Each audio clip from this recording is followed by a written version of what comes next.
السلام عليكم ورحمة الله.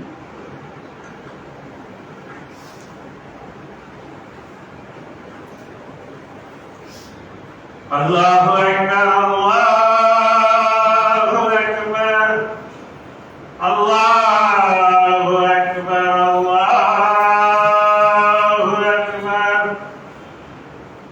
أشهد أن لا إله إلا الله أشهد أن لا إله إلا الله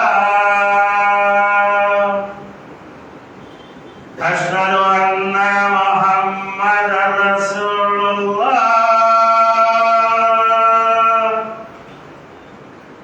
أشهد أن محمدا رسول الله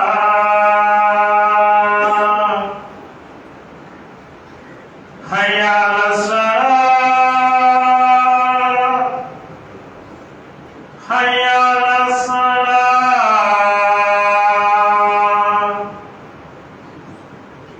حي على الفلاح حي على الفلاح الله أكبر الله أكبر لا إله إلا الله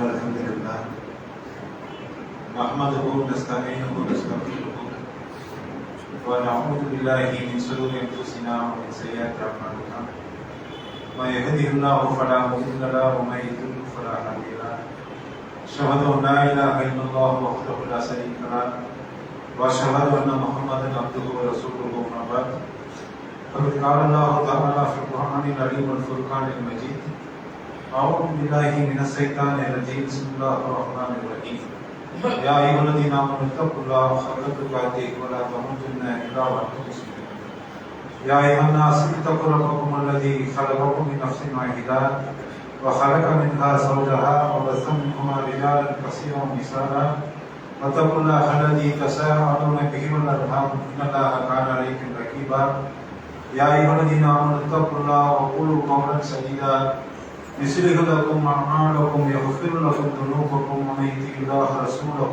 فقد فاز فوزا عظيما فإن أصدق الحديث كتاب الله وخير الهدي هدي محمد وشر الأمور محدثاتها كل محدثة بدعة كل بدعة ضلالة كل ضلالة في النار رب اشرح لي صدري ويسر لي أمري واحلل عقدة من لساني يفقهوا قولي رب زدني علما எல்லாம் அல்ல அல்லாஹ் ரப்பல் ஆலமீன் நல்லடியார்களே, எல்லாம் அல்ல அல்லாஹ்வுடைய பெருளால் அல்லாஹ் நம் மீது கடமையாக்கியிருக்கக்கூடிய ஜும்மா தொழுகையை நிறைவேற்றுவதற்காக அல்லாஹ் சுப்ஹானஹு வ தஆலா இந்த உலகத்தில் நம்மை படைத்ததன் நோக்கம் என்னவென்று சொன்னால், அல்லாஹ் திருக்குர்ஆன்ல சொல்லி காட்டும் போது அல்லதி ஹலகல் மௌத வல் ஹயாத லியப்லுவக்கும் அய்யுக்கும் அஹ்ஸனு அமலா, உங்களுக்கு வாழ்வு மரணம் இரண்டையும் எதற்காக ஏற்படுத்துகிறோம் சொன்னால், உங்களின் அமல்களை அழகான நற்செயல்களை செய்பவர் யார் என்பதை சோதிப்பதற்காக, அல்லாஹ்வை வணங்கி அவனுக்கு கட்டுப்பட்டு நடப்பதற்காகத்தான் அல்லாஹ் நமக்கு இந்த உலகத்துல வாழ்வு மரணம் இரண்டையும் அல்லாஹ் என்ன செய்திருக்கிறான், ஏற்படுத்தி தந்திருக்கிறான். மற்றொரு ஆயத்தில் அல்லாஹ் சொல்லி காட்டும் போது வமா ஹலகத்துல் ஜின்ன வல் இன்ஸ இல்லா லியஅபுதுன், மனித இனத்தையும் ஜின் வர்க்கங்களையும் என்னை வணங்குவதற்காக அன்றி வேறு எதற்காகவும் உலகத்துல படைக்கல. அல்லாஹ் நம்மை படைத்தது நோக்கமே அல்லாஹ்வை வணங்கி வழிபடுவதற்காக அல்லாஹ் நம்மை படைத்திருக்கிறான். அப்போ நம்ம இன்னைக்கு உலகத்துல அல்லாஹ்வை வணங்குறோம் என்று சொன்னால், அந்த வழக்க வழிபாடுகள் தான் நம்முடைய மறுமை வெற்றியை தீர்மானிக்கக்கூடியதாக இருக்கிறது. இந்த உலகத்துல எந்த அளவுக்கு அல்லாஹ்வுக்கு கட்டுப்பட்டு நடக்கின்றோமோ, எந்த அளவுக்கு நல்ல இபாதத்துகளை நம்ம செய்கின்றோமோ, அந்த இபாதத்துகள் நம்முடைய வெற்றியை தீர்மானிக்கக்கூடியதாக இருக்கின்றது. அப்போ அல்லாஹ்விடத்தில் நம்ம செய்யக்கூடிய நல்லறங்கள் ஒப்புக்கொள்ளப்பட வேண்டும் என்று சொன்னால், அல்லாஹ் நம்முடைய அமல்களை ஏற்றுக்கொள்ள வேண்டும் என்று சொன்னால் அதற்கு முக்கியமான ஒரு நிபந்தனை என்ன? நாம செய்யக்கூடிய எந்த ஒரு நல்லறமாக இருந்தாலும் சரி, அது குறைவாக இருந்தாலும் சரி, அந்த அமல்கள் அல்லாஹ்வுக்காக செய்கிறேன் என்கின்ற அந்த தூய்மையான எண்ணம், அந்த இஹ்லாஸ் இருந்தால் மட்டும்தான் அந்த அமல்களுக்கு அல்லாஹ் கூலி வழங்குவான். அந்த இஹ்லாஸ் இல்லாம நாம ஏனோதான நம்முடைய அமல்களை அமைத்து கொண்டோம் என்று சொன்னால், நம்மிடத்துல தூய்மையான எண்ணம் இல்லை, பிறருக்கு காட்டுவதற்காக நம்முடைய நல்லறங்களை உலகத்தில் அமைத்துக் கொண்டோம் சொன்னால், மறுமையில அல்லாஹ் சுப்ஹானஹு வ தஆலா அந்த அமல்களுக்கு கூலி வழங்கப்பட மாட்டான். அப்ப இஹ்லாஸ் தூய்மை என்பது மிக அடிப்படையான ஒன்று. அதுதான் நபிகள் நாயகம் ஸல்லல்லாஹு அலைஹி வஸல்லம் அவர்கள் சொல்லி காட்டுறாங்க. நீங்க புகாரில் இடம்பெறக்கூடிய முதலாவது செய்தி அதுதான். இஸ்லாத்துடைய அடிப்படையை தாங்கி நிற்கக்கூடிய அந்த செய்தி, நம்முடைய நல்லவர்களுடைய இபாதத்துகளுடைய அந்த அடிப்படையை தாங்கி நிற்கக்கூடிய அந்த செய்தி ரசூலுல்லாஹ் சொல்லி காட்டுறாங்க. இன்னமல் அமாலு பின்னியாத், அதாவது ஒவ்வொரு மனிதனுடைய செயல்கள் அனைத்தும் அவனுடைய எண்ணங்களை பொறுத்துதான் அமைகின்றன. அவன் எந்த எண்ணத்தின் அடிப்படையில் செய்யறானோ, எந்த நியத்தில் செய்யறானோ அந்த எண்ணத்தின் அடிப்படையில் தான் அவனுடைய செயல்பாடுகள் அமைகின்றன என்று செய்யறாங்க. நபிகள் நாயகம் ஸல்லல்லாஹு அலைஹி வஸல்லம் அவர்கள் சொல்லக்கூடிய இந்த செய்தி இருக்கின்றன. இதுல நாம் அதிகமாக கவனம் செலுத்தணும்.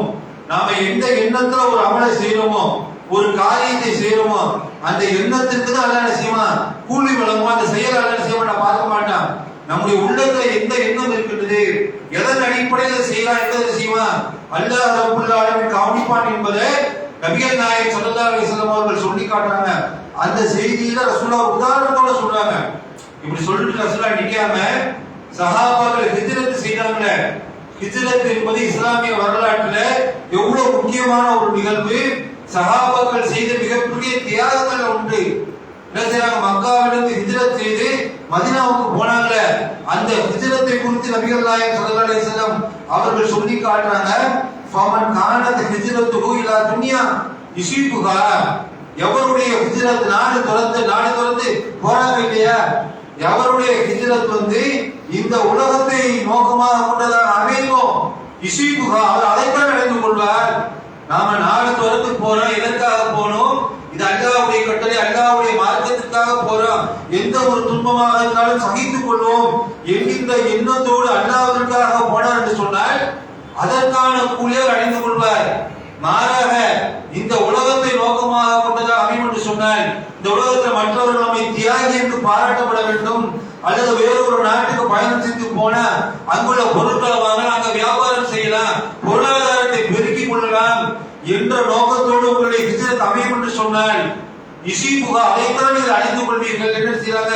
ரசூலுல்லாஹ் சொல்லி தொடர்ந்து சொல்றாங்க. அவ் இதா இம்ராத்தின் என்கிஹா, எவருடைய ஹிஜ்ரத் ஒரு பெண்ணை அடைய வேண்டும் என்ற நோக்கத்தோடு அமைகின்றதோ அந்த பெண்ணை அவர் மணந்து கொள்வார். மக்காவிலிருந்து ஹிஜ்ரத் செய்து மதீனாவுக்கு போறாங்க.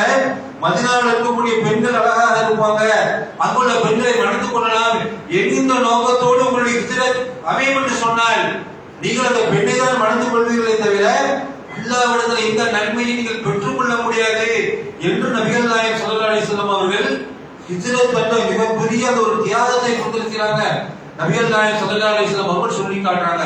அப்ப எந்த ஒரு அமலாக இருந்தாலும், எந்த இபாதத்தை செய்வதாக இருந்தாலும், இது அல்லாஹ்விற்காக, அல்லாஹ் ரப்பல் ஆலமீன் மறுமையில் இதற்கான கூலியை வழங்குவான். நாம இந்த அமலை செய்யறோம்னு சொன்னா அல்லாஹ் மறுமையில தண்டிச்சிருவான் என்கின்ற தூய்மையான இஹ்லாஸோடு நாம அமல் செய்யறோம்னு சொன்னா அது விரலுக்கு இறைந்த நீராக போயிடும், அது வீணாக போயிடும், அல்லாஹ்விடத்துல கூலி கிடைக்காது என்பதற்காகத்தான் நபிகள் நாயகம் ஸல்லல்லாஹு அலைஹி வஸல்லம் அவர்கள் சொல்லி காட்டுவதை நம்ம பார்க்கலாம். அல்லாஹ் திருமறை குர்ஆன்ல சொல்லி காட்டுறான் பாருங்க. வமா உமிரு இல்லா யஅபுதுல்லாஹ முஹ்லிஸீன லஹுத்தீன், அல்லாஹ் சொல்லி காட்டுறான் வணக்கத்தை நீங்கள் மக்கள் எப்படி என்ன கட்டளையிடப்பட்டிருக்கான்னு சொன்னால் உங்களுடைய வணக்கத்தை அல்லாஹ்வுக்கே களப்பட்டதாக்கி, அல்லாஹ்வை தவிர்த்து யாருக்கும் வணங்க மாட்டேன், அல்லாஹ்வுக்காக மட்டும்தான் என்னுடைய வணக்கம் அமையும் என்பதை தவிர்த்து வேறு எந்த ஒரு கட்டளையும் உங்களுக்கு வழங்கப்படவில்லை. அல்லாஹ் குர்ஆன்ல சொல்லி காட்டான். உங்களுடைய வணக்கங்கள் எப்படி அமையும் சொன்னால் அல்லாஹ்வுக்காக மட்டும்தான், அல்லாஹ்வை தவிர்த்து எதற்காகவும் யாருடைய பாராட்டுதலுக்காகவும் மற்றவர்கள் போல வேண்டும் என்பதற்காகவும் என்னுடைய வணக்கம் அமையாது. அல்லாஹ்வுக்கு மட்டும்தான் மட்டும்தான் வணங்க வேண்டும் என்கின்ற அந்த கட்டளையை தவிர்த்து வேறு எந்த கட்டளையும் நீங்கள் அனுப்பப்படவில்லை என்று செய்யலாம். அல்லாஹ் திருமறை குர்ஆன்ல இந்த இஹ்லாஸுடைய அவசியத்தை திருக்குர்ஆன் வசனங்களை சொல்லி காட்டுவதை நாம பார்க்கிறோம். அதனால நபிகள் நாயகம் ஸல்லல்லாஹு அலைஹி வஸல்லம் அவர்கள் சொல்லி காட்டுறாங்க, ஒரு அல்லாஹ் என்ன செய்வானா, இன்னல்லாஹ லா யன்துரு இலா சுவாரிக்கும் அமாலிக்கும், அல்லாஹ் ரப்பல் ஆலமீன் உங்களுடைய தோற்றங்களை பார்ப்பது கிடையாது. அல்லாஹ் என்ன செய்வானா, உங்களுடைய செல்வத்தை பொருளாதாரத்தை அல்லாஹ் பார்க்க மாட்டான். எந்த ஒரு மனிதனாலும் தோற்றத்தில் அழகா இருக்கிறானா, இவனுக்கு எவ்வளவு பொருளாதாரம் இருக்குது, இவன்கிட்ட மிகப்பெரிய காசு பணம் இருக்குதா என்ன செய்ய மாட்டான், அல்லாஹ் பார்க்க மாட்டான். ஏழை பணக்காரன் என்கின்ற வித்தியாசம் அல்லாஹ்விடத்தில் கிடையாது. ரசூலுல்லாஹ் சொன்னாங்க, வலாகின் யன்துரு இலா குலூபிக்கும் அமாலிக்கும், அல்லாஹ் மாறாக உங்களுடைய உள்ளத்தை அல்லாஹ் பார்க்கிறான். எந்த ஒரு மனிதராக இருந்தாலும் இவன் தோற்றத்தில் அழகா இருக்கானா, இவனுடைய தொழிலுக்கு நிறைய மார்க் பண்ணணும், இவன் நிறைய செல்வம் இருக்குதா, மிகப்பெரிய ஒரு செல்வந்தனாக ஒரு பதவியில் இருக்கிறானா, இவனுடைய தொழுகைக்கு முக்கியத்துவம் கொடுக்கணும், இவனுக்கு அதிகமாக மார்க் போடணும், பரிசு கொடுக்கணும் என்று செய்ய மாட்டான். அல்லாஹ் பார்ப்பது கிடையாது. மாறா அவன் ஏழையாக இருந்தாலும் அடிமையாக இருந்தாலும் அல்லாஹ் அவனுடைய உள்ளத்தை அல்லாஹ் பார்க்கிறான். இவன் ஒரு அற்பமான ஒரு ரூபாய் தர்மம் செய்யறானா, இந்த நோக்கத்துக்காக செய்யறான், அல்லாஹ் உள்ளத்தை பார்க்கிறான். ஒருத்தர் 1 கோடி ரூபாய் தர்மம் செய்யறான், எதற்கு? ஊரெல்லாம் போஸ்டர் அடிச்சு ஒட்டி அவனை மிகப்பெரிய மண்டலட்டு பாராட்டுவதற்காக அவன் தர்மம் செய்யறான்.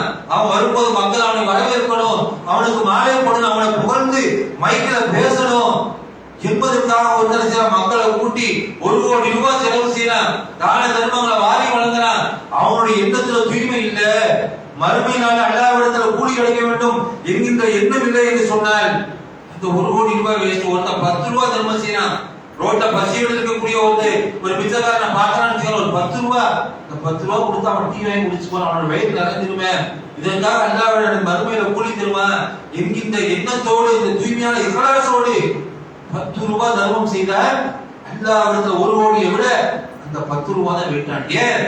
அவனுடைய எண்ணம் தூய்மையானதாக இருக்குது, அல்லாஹ்விடத்துல மறுமையில இதற்காக கூலி இருக்கிறது என்ற எண்ணத்தோடு தர்மம் செய்தால் அப்ப அந்த இக்லாஸ் அல்லாஹ் பார்க்கறான், அவ்வளவு தூய்மையா அல்லாஹ் பார்க்கறான். அதனால ரசூலுல்லாஹ் சொல்லி காட்டுறாங்க, அல்லாஹ் உங்களுடைய உள்ளங்களை பார்க்கறான், உங்களுடைய செயலை பார்க்கறான், உங்களுடைய தோற்றத்தையும் செல்வத்தையும் அல்லாஹ் பார்ப்பதில் என்ன செய்யறான். நபிகள் நாயகம் ஸல்லல்லாஹு அலைஹி வஸல்லம் அவர்கள் சொல்லி காட்டுவதை நம்ம பார்க்கிறோம். அப்ப நாம செய்யக்கூடிய அற்பமான அமலாக இருந்தால் நம்ம மிகப்பெரிய அளவுக்கு கால்கள் வைக்கிற அளவுக்கு இன்று தொழக்கூடிய தொழுகையாளி கிடையாது.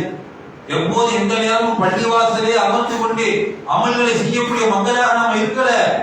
நபிகள் நாயகம் ஸல்லல்லாஹு அலைஹி வஸல்லம் அவர்கள் மாதிரி இரவை ஹயாத்தாகி ஒவ்வொரு நாளும் கால் மணிக்கு தொழக்கூடிய தொழுகையாளியாக நம்ம இருக்கல. நாம செய்து அற்பமான சின்ன சின்ன அமல்களை செய்யறோம், 5 நேரம் தொழுகை அதை சிரமப்பட்டு தொழுகிறோம். அந்த நாம செய்யக்கூடிய குறைவான அமல்கள் அல்லாஹ்விடத்தில் ஏற்றுக்கொள்ளப்பட வேண்டும் என்று சொன்னால் இந்த நிய்யத்தோடைய விஷயத்துல கவனமாக இருக்கணும். நம்மை நாமே சுய பரிசோதனை செய்யணும். நான் பள்ளிவாசலுக்கு போறேன், எதற்காக நான் போறேன்? அஜரத்து கேள்வி கேட்கலாம், என்னப்பா சூட ஆளுமான நேரத்து நீங்க போகலாம், நாளைக்கு அஜரத்து கேட்டுவார, பள்ளிவாசலோட தலைவர் கேட்டுவார, அதை எப்படியாவது சுகத்தொழுகைக்கு பேரணும், போகலாம் பதில் சொல்ல முடியாத என்கின்ற எண்ணத்திற்காக வருகின்றோமா? இல்லைன்னா அல்லாஹ்வுக்கு பயந்து வரோமா பள்ளிவாசலுக்கு? தொழுகை என்பது நம்முடைய கடமையாக இருக்கின்றது, பர்லே. ஒரு வக்து தொழுகையை தவறவிடுவது நமக்கு அனுமதி கிடையாது. அல்லாஹ் மறுமையில முதலாக விசாரிக்கக்கூடிய அமல் ஈமானுக்கு பிறகு தொழுகைதான். அதற்கு பயந்து அல்லாஹ்வுக்கு தொழ போறானா? அல்லது நண்பர்களோடு இருக்கும்போது, சில பேரை பார்த்தீங்கன்னா நண்பர்களோடு இருக்கும்போது தொழுகைக்கு போயிடுவாங்க, கரெக்டா தொழுகையாளர்கள் சேர்ந்து இருக்கும்போது தொழுகைக்கு போயிடுவாங்க. வீட்டுல யாருமே இல்ல, பள்ளிவாசல் வாங்க சொல்லப்படுது அப்படின்னு நினைச்சு அந்த நேரத்தில் தொழுகைக்கு போறது கிடையாது. கூட நண்பர்கள் இல்லையே, இப்ப நம்ம பார்த்த யாரும் இல்லையே, இப்ப தொலை போறான்னு யாரும் கேட்க போற? அப்ப அந்த எண்ணம் நம்மளுடைய உள்ளத்துல என்ன எண்ணம் இருக்குது? இஹ்லாஸ் இருக்குதா? இது 4 பேரோட இருக்கும்போது தொழுகிறது, தனிமையில இருந்த 2 வேலைக்கு போயிட்ட பள்ளிவாசல் இருந்து தொழுகைக்கு அழைப்பு கொடுக்கும்போது போகிறோம்னு சொன்னால், அப்ப நம்மை சுய பரிசோதனை செய்து பார்க்கணும். நம்மளுடைய உள்ளத்துல இஹ்லாஸ் இருக்குதா? அவ்வளவு தூய்மையோடு தான் நம்முடைய நல்லவர்களை அமைத்துக் கொள்கின்றோமா என்பதை நாம் என்ன செய்யணும்? ஒவ்வொருத்தரும் ஒவ்வொரு கட்டத்திலையும் சுய பரிசோதனை செய்யணும். இந்த உலக தூய்மையான இருக்கக்கூடிய அமல்கள் இருக்குல்ல, இதற்கு இருக்கக்கூடிய இந்த வெயிட் இருக்குல்ல, அல்லாஹ் திருமறை குர்ஆன்ல சொல்லி காட்டுனா, ஷைத்தான் இருக்கானே, ஷைத்தான் அல்லாஹ்விடத்துல ஒரு சபதம் போட்டுருக்க. என்ன சபதம்? யா அல்லாஹ், உன்னுடைய மனிதர்கள் அனைவரையும் நான் வழி எடுப்பேன், யாரெல்லாம் நேர்வழியில் இருக்கின்றார்களோ அவர்களை நான் வழிகெடுப்பேன். எதற்காக? ஆதம் அலைஹிஸ்ஸலாம் அவர்களுக்கு அடிமணி சொல்லும் போது சைத்தான் செஞ்ச மறுத்தான். இரவா என்ன நீ நெருப்பால படைச்சிருக்க, அவனை மண்ணுனால படைச்சிருக்கிற, நான் எப்படி அவனுக்கு அடிமண முயற்சி செஞ்சான்? அல்லாஹ்வுடைய கட்டளைக்கு அடிமணியை மறுத்ததுனால சைத்தானை அல்லாஹ் சபிச்சு தூக்கி எறிஞ்சிட்டான். அப்படி எரியப்படும் போது சைத்தான் அல்லாஹ்விடத்தில் பிரார்த்தனை செய்யறான், இறைவா எனக்கு நீ அவகாசம் கொடு, மறுமை நாள் வரைக்கும் கியாமத் நாள் வரை எனக்கு நீ அவகாசம் கொடு. எதற்காக? உன்னை வணங்கக்கூடியவர்கள, நேர்வழி இருக்கக்கூடியவர்கள அனைவரையும் நான் வழிகெடுப்பேன், நரகத்தில் போட்டு அவர்களை நிரப்புவேன், அவருடைய முன்னும் பின்னும் வலதும் இடதும் நான் அவர்களை வழிகெடுப்பேன், எனக்கு நீ அவகாசம் கொடுக்கணும். என்ன செய்யறான்? அல்லாஹ்விடத்தில் பிரார்த்தனை செய்யறான். அல்லாஹ்வும் அவகாசம் கொடுத்துட்டான். உனக்கு அவகாசம் நீ கொடுக்கப்பட்டவனாய் என்று அவகாசம் கொடுக்கப்படுது. அப்ப சைத்தான் சொல்றான், அல்லாஹ் திருமறை குர்ஆன்ல சொல்லி காட்டான், கால ஃபபிஇஸ்ஸதிக லா உக்வியன்னஹும் அஜ்மீன். இறைவா உன்னுடைய கண்ணியத்தின் மீது ஆணையாக உன்னுடைய அனைத்து அடியார்கள் வழிகெடுப்பேன் என்று சொல்லிவிட்டு இல்லா இபாதக மின்ஹுமுல் முஹ்லிஸீன். ஆனா என்ன, யார வழிகெடுக்க முடியாதுன்னு சொன்னா, என்னால யார வழிகெடுக்க முடியாதுன்னா, யார் தூய்மையான இஹ்லாஸோடு எவருடைய அமல்கள் அமைந்து விழுந்ததோ அத்தகைய அடியார்களை தவிர நான் எல்லா மக்களையும் வழிகெடுப்பேன். சைத்தானால யாரை வழிகெடுக்க முடியாதுங்க? யார் தூய்மையான எண்ணத்தோடு அமல் செய்கிறார்களோ, அல்லாஹ்வுக்காக நான் எந்த ஒரு அமல் செய்தாலும் அல்லாஹ் மறுமையில கூலியை வழங்குவான் என்கின்ற எண்ணத்தோடு அமல் செய்தால் அந்த அமல் செய்யக்கூடிய மனிதர்களை சைத்தானால வழிகெடுக்க முடியாது என்பதை அல்லாஹ் திருமறை குர்ஆனுடைய வசனங்களை சொல்லி காட்டுவதை நம்ம பார்க்கிறோம். அப்ப நம்முடைய இக்லாஸை நம்ம என்ன செய்யணும்? நம்ம செய்யக்கூடிய எந்த ஒரு அமலாக இருந்தாலும் நம்ம இக்லாஸோடு செய்யும் போது அதற்கு அல்லாஹ்விடத்துல கூலி இருக்கின்றது. அல்லாஹ் திருமறை குர்ஆன்ல நபிகள் நாயகம் ஸல்லல்லாஹு அலைஹி வஸல்லம் அவர்களுக்கு அப்படியே சொல்றான். எப்படி சொல்றான்? குல் இன்ன ஸலாத்தி வ நுஸுகி வ மஹ்யாய வ மமாத்தி லில்லாஹி ரப்பில் ஆலமீன். நபியே அந்த மக்கள்கிட்ட சொல்லுங்க, என்னுடைய வாழ்க்கை, என்னுடைய தொழுகை, என்னுடைய மரணம் அல்லாஹ்வுக்காக தவிர வேறு யாருக்காகவும் இல்லை என்பதை மக்களுக்கு மத்தியில் சொல்வீராக என்று சில இதைத்தான் நம்ம வஜகத்துல ஓதுறோம். தொழுகிற தக்பீர் கட்டணும் வசந்த ஓதுறோமா இல்லையா? இன்ன ஸலாத்தி வ நுஸுகி வ மஹ்யாய வ மமாத்தி லில்லாஹி ரப்பில் ஆலமீன். என்னுடைய வாழ்க்கையாக இருந்தாலும் சரி, என்னுடைய தொழுகையாக இருந்தாலும் சரி, நான் இந்த உலகத்துல மரணித்தாலும் சரி, என்னுடைய மரணமும் அல்லாஹ்வுக்காக தவிர வேறு உலகத்துல எதற்காகவுமே இல்லை என்று நீ நபியை கூறுவீராக என்று செய்யலாம். அல்லாஹ் திருமறை குர்ஆனுடைய வசனங்களை சொல்லி காட்டுவதை பார்க்கிறோம். அப்ப நம்முடைய எண்ணத்தை நம்ம தூய்மைப்படுத்தணும்னு சொன்ன, நாம ஒரு அமலை செய்யாட்டாலுமே அதற்கு அல்லாஹ் கூலி வழங்குறான். அல்லாஹ் எண்ணத்தை பார்க்கறான் இல்லையா? நம்ம பார்க்கலாம் ஹதீஸ்ல யசீத் என்று சொல்லக்கூடிய ஒரு நபித்தோடு அவங்க அறிவிக்கிறாங்க. இந்த யசீதுடைய தந்தை என்ன செய்வார்னு சொன்னா, அவர் பிறருக்கு தர்மம் செய்வதற்காக என்ன செய்வாங்கன்னா, சில தினார்களை எடுத்துக்கொண்டு வண்டி வாசல் ஒரு இடத்துல வச்சுட்டு போயிடுவார். யாராவது ஏழைகள் எடுத்து அதை பயனடையட்டும் என்பது யசீதுடைய தந்தை. யசீத் என்று சொல்லப்படக்கூடிய நபி தோழருடைய தந்தை பள்ளிவாசல ஒரு மூலை என்ன செய்வாங்க, சில தினார்களை வச்சுட்டு போயிடுவாங்க, யாராவது ஏழை எடுத்து பயன்படுத்தட்டும் அப்படின்னு சொல்லி. ஆனா என்ன செய்யறாரு, அவர் தந்தையை வைத்தத யசீது அந்த தினார் எடுத்து வீட்டு கொண்டு போயிட்டாரு. இது உடனே அவருடைய யசீதுடைய தந்தைக்கு வாப்பாக்கு தெரிஞ்சோன்னா கோபப்படுறாரு. நான் உனக்காக வைக்கலையா, பணி எதற்காக எடுத்த? நான் ஏழைகள் பயனளிக்கும் என்பதற்காக வச்சேன், நீ எதை அதை எடுத்து வீட்டுக்கு கொண்டு வந்த என்று சொல்லி அவருடைய சண்டை விட்டு இந்த வழக்கு நபிகள் நாயகம் ஸல்லல்லாஹு அலைஹி வஸல்லம் அவர்களிடத்துல போகுது. அப்ப நபிகள் நாயகம் ஸல்லல்லாஹு அலைஹி வஸல்லம் அவர்கள் சொல்றாங்க, யசீதே லகமா நபைத யா யசீத், யசீதே நீ செய்த அந்த காரியத்திற்கு உன்னுடைய எண்ணத்துக்கு அல்லாஹ் உனக்கு கூலி வழங்கிட்டான், உனக்கு கூலி இருக்குது. நீ பொருளாதாரத்தை அந்த தினார ஏழைகள் பயன்பட வேண்டும் என்ற எண்ணத்திற்காக வச்ச, அதை உன்னுடைய பையன் எடுத்துட்டு போயிட்டான். ஆனால் அல்லாஹ் உன்னுடைய எண்ணத்தை பார்க்கிறான். உன்னுடைய எண்ணத்துக்கு என்ன செய்யப்பட்டு அல்லாஹ் அதற்கு கூலி வழங்கி விடுவான் என்று செய்வாங்க. யசீதுடைய தந்தைக்கு நபிகள் நாயகம் ஸல்லல்லாஹு அலைஹி வஸல்லம் அவர்கள் சொன்ன செய்தியை பார்க்கிறோம். அப்ப நாம ஒரு நன்மை செய்யணும்னு நினைக்கிறோம், நாம அதை செய்யணும்னு சொன்னாலும் நம்முடைய உள்ளம் தூய்மையானதாக இருந்தா அதற்கு அல்லாஹ் கூலி வழங்குவான் என்பதற்கு பல செய்திகள் ஆதாரமா பார்க்கிறோம். நபிகள் நாயகம் ஸல்லல்லாஹு அலைஹி வஸல்லம் அவர்கள் தபூக் போர்க்களத்துக்கு போயிட்டு திரும்பி கொண்டிருக்கிறார். அப்படி திரும்பி கொண்டிருக்கும் போது நபிகள் நாயகம் ஸல்லல்லாஹு அலைஹி வஸல்லம் அவர்கள் சொல்லி காட்டுறாங்க, நபி தோழர்கள் வரும்போது சொல்றாங்க, மதீனாவில சில தோழர்கள் இருக்கின்றார்கள், நாம எப்படி இந்த மலையை கடந்து வருகின்றோமோ, இந்த கரடு முரடான பாதையை நாம எப்படி கடக்கின்றோமோ, அப்படி கடக்கும் போதெல்லாம் அந்த தோழர்கள் நம்மோடு இருக்கின்றார்கள். அவங்க போர்ல கலந்துக்கல, அவங்க மதீனாவுல இருக்கிறாங்க. நபிகள் நாயகம் ஸல்லல்லாஹு அலைஹி வஸல்லம் தபூக் போர்க்களத்தை முடிச்சுட்டு வரும்போது சொல்றாங்க, மதீனாவுல சில தோழர்கள் இருக்கின்றார்கள். நாம இந்த போர்ல கலந்து கொண்டதன் மூலமாக இந்த கடுமையான மலையை நம்ம கடந்து போறோம், கரடு முரடான பாதையை நம்ம கடந்து போறோம். இதற்காக நாம எவ்வளவு நன்மை அடைகின்றோமோ அந்த நன்மையை அந்த தோழர்கள் அடைத்துக் கொள்வார்கள். ஏன் சொன்னா சில காரணங்கள் தான் அவர்கள் இந்த போருக்கு வரவிடாமல் தடுத்து விட்டது. அவங்க சகாபாக்கள் சில பேர் போருக்கு வருவதற்கு ஆசைப்பட்டிருக்கிறாங்க, தபூக் போர்க்களத்துல கலந்து கொள்வதற்கு ஆசைப்பட்டிருக்கிறார்கள். ஆனா அவர்களுக்கு சில காரணங்களால போக முடியல, போவதற்கு வாகனங்கள் கிடைக்கல, அவருடைய தாய் தந்தையர் வயதானவர் வீட்டில் இருந்திருக்கலாம். இப்படி சில காரணங்களாக போகவில்லை என்று சொன்னாலும் நபிகள் நாயகம் ஸல்லல்லாஹு அலைஹி வஸல்லம் இந்த போரை முடித்து விட்டு வரும்போது சொல்றாங்க, இந்த போர்ல சில பேர் கலந்து கொள்ளவில்லை என்று சொன்னாலும் அவர்கள் நம்மோடு இருந்தார்கள். நமக்கு என்ன கூலி கிடைக்குமோ அந்த கூலி அவர்களுக்கும் கிடைக்கும் என்பதை நபிகள் நாயகம் ஸல்லல்லாஹு அலைஹி வஸல்லம் அவர்கள் சொல்லி காட்டான்னு சொன்ன. எதனால சொல்லி காட்டாங்க? அந்த போர்ல நபி தோழர்கள் கலந்து கொள்ள முடியவில்லை என்று சொன்னாலும் அவருடைய எண்ணம், அந்த எண்ணம் முழுவது போர்ல இருந்துச்சு. கலந்து கொள்ளணுமே, என்னால கலந்து கொள்ள முடியும் தூய்மையான அந்த எண்ணம் இருக்கிற அந்த எண்ணத்திற்கு அல்லாஹ் ரப்பல் ஆலமீன் அந்த நன்மையை வழங்கி விட்டான் என்பதை என்ன செய்யறாங்க, நபிகள் நாயகம் ஸல்லல்லாஹு அலைஹி வஸல்லம் அவர்கள் சொல்லி காட்டுறாங்க. அப்ப நாம இன்னைக்கு ஒரு அமலை செய்யணும் நியத்து வச்சிருக்கிறோம், ஒருத்தருக்கு ஒரு 1 லட்சம் ரூபாய் கொடுத்து உதவணும்னு நம்ம நியத்து வைக்கிறோம். உண்மையிலே கண்டிப்பாக செய்யணும். ஆனா நம்மளால செய்ய முடியாம போயிடுச்சு, ஒரு மன கஷ்டம் வந்துருச்சு, நமக்கே நெருக்கடி வந்துருச்சு, நம்முடைய எண்ணத்துல அதை செய்யணும் என்கின்ற அந்த தர்மத்தை கொடுக்கணும்னு நம்ம உள்ளத்துல அந்த எண்ணம் இருந்துச்சு. ஆனா அது நிறைவேற்றக்கூடிய நேரத்துல நமக்கு ஒரு தடை வந்துச்சு. அல்லாஹ் அதற்கு கூலி வழங்குறா சொல்லி காட்டாங்க. உங்களால செய்ய முடியாமல் போயிட்டாலும் சரி, நீங்க செய்யணும் நியத்து வச்சுக்கல, அதற்கு அல்லாஹ் வழங்குற கூலி இருக்குது.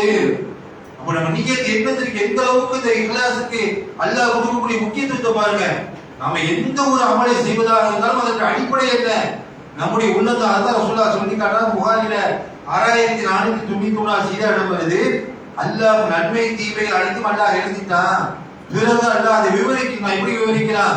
ஒருவர் நன்மை செய்ய வேண்டும் என்று எண்ணி விட்டாலே அதை அவர் செயல்படுத்தாவிட்டாலும் சரி, அதற்கான அல்லாஹ் ஒரு நன்மையை பதிவு செய்யறான். நாம ஒரு நன்மை செய்யணும், நம்ம நியத்து வைக்கிறோம், ஆனா நம்மளால செய்ய முடியல, அல்லாஹ் என்ன செஞ்சுவானா, அதற்கு ஒரு நன்மையை அல்லாஹ் பதிவு செய்து விடுறான். அவனுடைய ஏட்ல பதிவு செய்யப்பட்டு விடும். அந்த நன்மையை அவன் செயல்படுத்தினான்னு சொன்ன ஒன்றுக்கு அல்லாஹ் 10 மடங்காக, அல்லாஹ் நாடினால் 200 மடங்காக என்ன செய்வான், அந்த நன்மையை பதிவு செஞ்சுட்டோம்னு சொன்ன அல்லாஹ் நாடினா 10 மடங்கு, அப்படிங்கிறனால 200 மடங்கு ரசூலுல்லாஹ் சொல்றாங்க. இன்னும் அல்லாஹ் நாடினா அதை விட அதிகமாக அல்லாஹ் பதிவு செய்யறான். அதே நேரத்தில் ஒரு மனுஷன் தீமை செய்யணும்னு நினைக்கிறான், அந்த எண்ணத்துக்கு அல்லாஹ் என்ன செய்ய மாட்டான், தீமை செய்ய பதிய மாட்டான். அல்லாஹ் எப்படிப்பட்ட இறக்க மனிதன் சிந்திச்சு பாருங்க. நன்மை செய்யணும்னு நினைக்கும் போதே ஒரு கூலி, அதை செய்ய முடியாதுன்னு அல்லாஹ் கூலி வழங்கிடுவான். ஆனா நாளைக்கு ஒரு பாவத்தை செய்யணும், இந்த படத்தை எப்படியாவது டவுன்லோட் பண்ணி பார்க்கணும் அப்படின்னு மனசுல நினைக்கிறான். சரி, என்ன செய்ய, அதை செய்யாத வரைக்கும் அல்லாஹ் என்ன செய்ய மாட்டான், தீமை அல்லாஹ் பதிவு செய்ய மாட்டான்.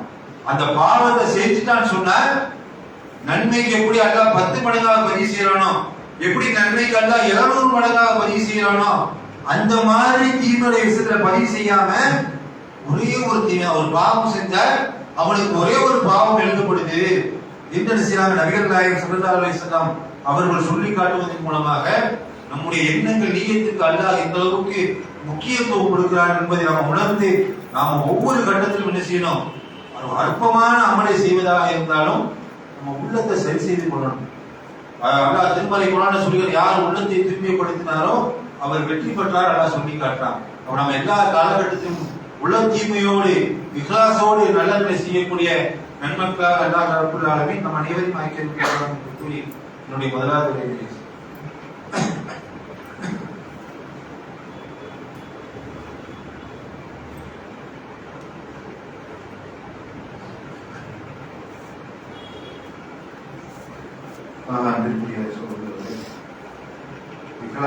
சொல்லக்கூடிய இந்த உலக தீமையுடைய அவசியத்தை நம்ம பார்க்கணும்.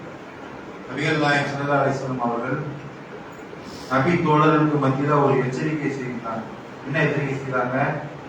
உங்களுடைய விஷயத்துல நான் மிகவும் பயப்படுறது எதுன்னு கேட்டா ரியா குறித்து தானே அதிகமாக பயப்படுறேன் அப்படின்னு சொல்றாரு.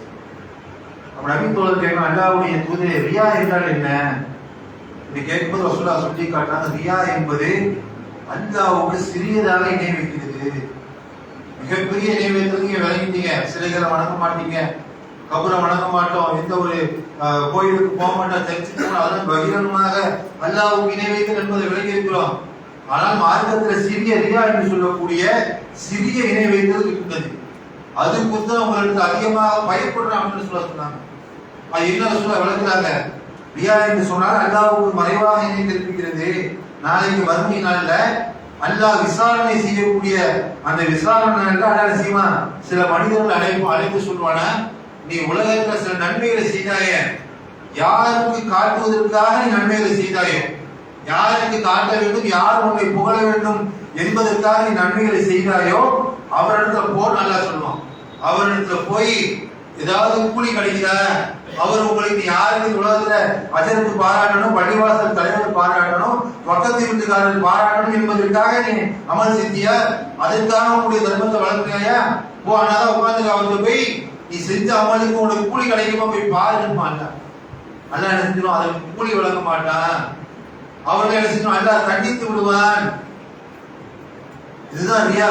அப்ப அல்லாஹ் பிறருக்கு காட்டுவதற்காக நாம் ஒரு அமலை செய்தோம் என்று சொன்னால் அது அல்லாஹ் என்ன செஞ்சிருவான், அல்லாஹ் நிராகரிச்சிருவான். இப்ப பைபிளில் முஸ்லிம் அல்லாஹ் சொல்லி காட்டுறானே, தொழக்கூடிய மக்களுக்கு கேடுதான். தொழுதா நம்ம கேட்டு அமையுமா? தொழுதா மறுபடியும் நன்மை கிடைக்கும், சொர்க்கம் கிடைக்கும். தொழுகை சொர்க்கத்தின் சாவி என்று சொல்லப்படுது. அல்லாஹ் சொல்லி காட்டுறான், பைபிளில் முஸ்லிம் தொழக்கூடியவருக்கு, கவனம் மட்டும் தொழக்கூடியவருக்கு கேடுதான். எதனால? அல்லதீனஹும் அன் ஸலாத்திஹிம் சாஹூன், அவர்கள் பிறருக்கு காட்டுவதற்காக தொழுதார்கள். நம்முடைய அடிப்படையான கடமை தொழுகை.